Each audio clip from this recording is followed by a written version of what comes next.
Just Cheesy the Podcast, presented by Just Cheesy Productions.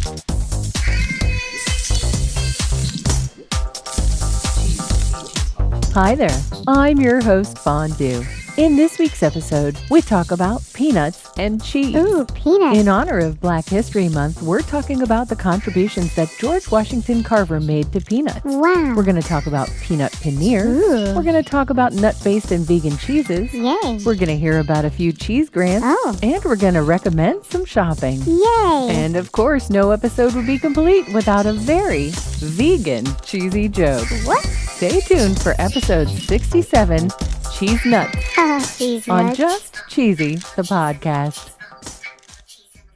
So, Cheesy, did you know that the new trend of using nuts to replace dairy may not be new at all? Really? And it actually might date back all the way to the 1800s and early 1900s? Whoa. And it was none other than George Washington Carver who put peanuts on the map. Oh, yeah. And because we're using quite a few different articles, I'm going to list them all now, and they'll be in the show notes for this week's episode. Okay. Some information came from tuskegee.edu in an article called The Legacy of Dr. George Washington Carver, Wikipedia, the nationalpeanutboard.org Okay. in an article called George Washington Carver, a world-famous scientist, inventor, and educator, Forbes.com, and an article George Washington Carver was an artist long before he became a peanut scientist, socialstudiesforkids.com, Okay. in an article called The Brilliance of George Washington Carver, Faraday.com, George Washington Carver, the man who made peanuts mainstream, and biodiversitylibrary.org.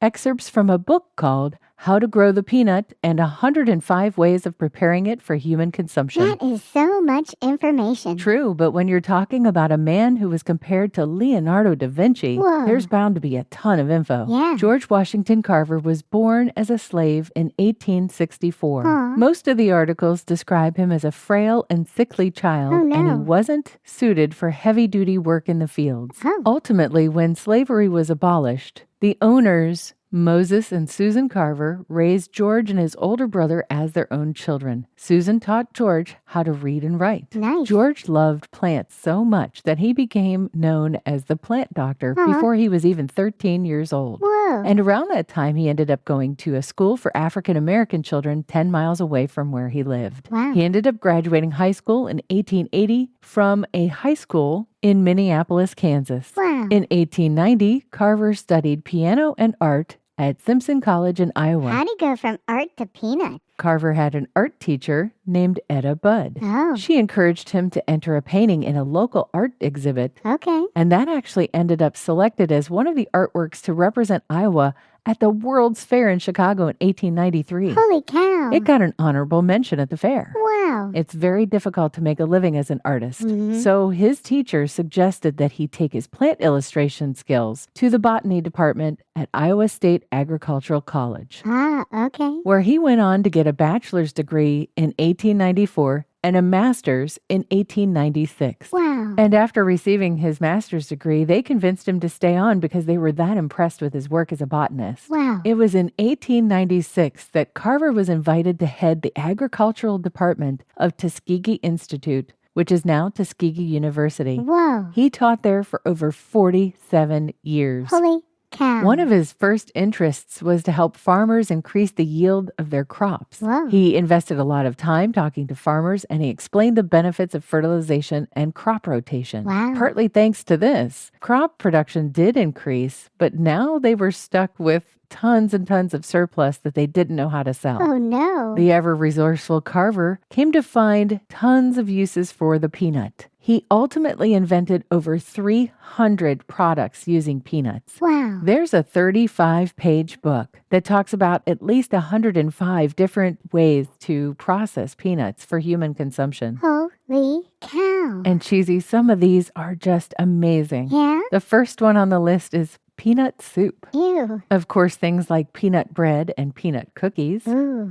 peanut cake and pudding. Oh, yum. There's even several different types of mock meats like chicken and veal. Really? Peanut sausage, peanut salad, Wow. taffy, Whoa. nougat, fudge. Oh, my. There's a peanut and cheese roast that includes grated cheese, peanuts, breadcrumbs, chopped onions, butter, and a half a lemon, and salt and pepper to taste. This is its own roast. Okay. Peanut macaroni and cheese. Oh, yum. There's even a section called Fancy Cheese for the Home, Ooh la la. where he pairs regular cream cheese with peanuts, and in this case, with olives, Interesting. and sometimes with pimentos. Ew. There's even peanut coffee listed here. Wow. And of course, peanut milk. Whoa. In addition to foodstuffs, he made things like hand lotion, face cream, shampoo, Whoa. dyes for leather, paper from the vines, gas, Really? glue, insecticide, wood filler, you name it. There were tons of different uses for the peanut. Wow. Carver went on to discover over 114 different kinds of products for the sweet potato, Whoa. making flour, starch, and artificial rubber. Wow. His career was so prolific that Thomas Edison offered him $100,000 a year to work in his labs. Whoa. He declined and stayed at Tuskegee until the end of his life. Wow. I don't think that peanuts would have had the popularity that they have today without George Washington Carver. Yay, George. Peanuts clearly are not a sponsor, Nope. but if they were, their ad would go right here.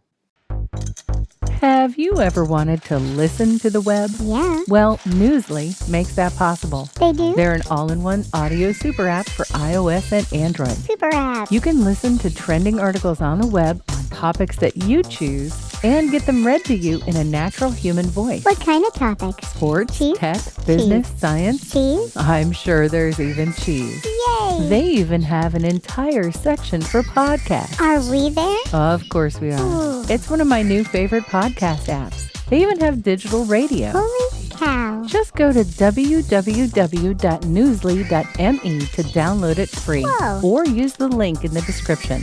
If you use the promo code CHEESY, Cheesy. that'll get you 1 month free premium subscription. Yay, Newsly. Now, back to the podcast.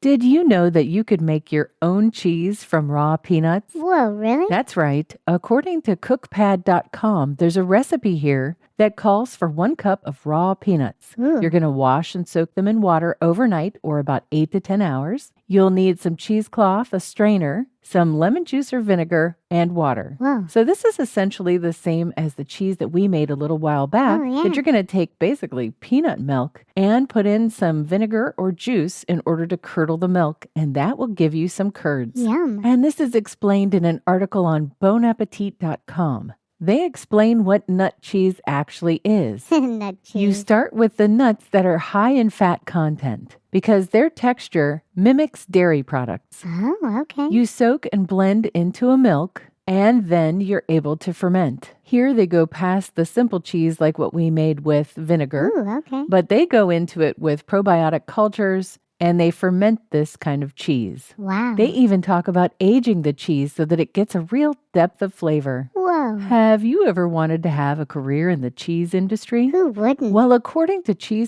cheeseculturecoalition.org, there are some educational grants out there for the BIPOC community. Nice. They have an open-ended grant that can be used for funding travel, Nice. admission to the American Cheese Society Conference, Ooh. educational visits, scholarships for higher education, Whoa. the Certified Cheese Professional Exam, and other certifications. Nice. They will offer funding for workshops and classes. Wow. CheeseSociety.org has the Peterson Company Scholarship for BIPOC Advancement. Nice. This scholarship includes membership, Whoa. attendance at the conference, registration fees, hotel, travel, and the fee to take the year's exam. Wow. And lastly, let's talk about some places we can buy some awesome dairy and non-dairy products. First up, we've got Misha's Kind Foods. This is a plant-based dairy alternative company, Ooh. and they make things like black truffle, Ooh. smoked cheddar, Whoa. lox, Yum. and ricotta. Oh. Glenn Harrell is the owner of a place called SayCheeseLosAngeles.com. Say cheese. This place has been around for 36 years, Wow. and it has things like chocolates and cheeses and champagnes. It looks super delicious. Yeah, it does. On a website called pipsnacks.com, you can order something called cheddar cheese balls. Ooh. CajuCreamery.com has you covered with nut-based ice cream. Yum. If you live in Vermont and want actual dairy with milk and ice cream, you can visit StaffordCreamery.com. Ooh. And if you can't eat nuts or dairy, Aw. we've got you covered. Oh. On the website blackenterprise.com, we talk about Diana King, who's a software engineer, and she's actually the CEO of Eat Unrestricted, and she has a line of plant-based vegan cheeses. Whoa. She offers garlic better cheddar, original better cheddar, Ooh. chipotle better cheddar, Ooh. and there's even a mac and cheese kit. I'm ready for a joke, Fondue. Okay. What was the vegan's response when asked if he liked cheese? I don't know. No way. Oh, no. Get it? No way, W-H-E-Y? That's appropriate. Oh, yeah, it was appropriate and a little bit cheesy. Thanks for listening to Just Cheesy the Podcast, episode 67, Cheese Nuts. Cheese nuts. Over on Twitter, we talked about your oddest cheese pairing, so please give us a shout out and let us know the strangest thing you've ever eaten with cheese. Stay cheesy, everybody.